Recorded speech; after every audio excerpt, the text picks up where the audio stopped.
बधाई दीजिए कल्लू जी को पुत्र रत्न की प्राप्ति। तो अब तक तो आप लोगों को पता चल ही गया होगा कि अरविंद अकेला कल्लू पापा बन गए हैं। उनको बहुत ही क्यूट सा बेटा हुआ है बीते रात ही, और जिसकी खुशी में हर कोई उनको बधाई दे रहा है।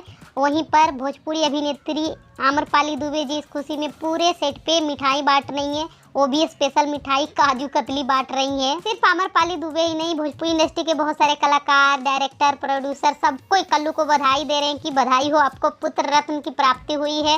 वैसे कल्लू ने पहले इस बात की शेयर नहीं किया था कि वो पापा बनने वाले हैं, मतलब कि उन्होंने अपनी पत्नी की प्रेगनेंसी की कोई फोटो नहीं शेयर की थी, ना ही प्रेगनेंसी पर उन्होंने कोई भी कुछ खुशखबरी, जैसे कि होता है ना कि उनकी पत्नी प्रेग्नेंट रहती है तो फोटो वोटो शेयर करते, ऐसा कुछ भी। डायरेक्टली वो पापा बन गए हैं तो उन्होंने अपने बेटे को गोद में ली हुई फोटो सोशल मीडिया पर शेयर किया, और जिसके जरिए उन्होंने बताया, आप सबको पता है कि कल्लू के बेटे का नाम हर कोई रख रहा है। कोई उनको 2.0 कल्लू कह रहा है, कोई छोटका कलुआ कह रहा है, तो कोई छोटका टाइगर कह रहा है। मतलब सबने अपने हिसाब से नाम रख दिया है कल्लू के बेटे का।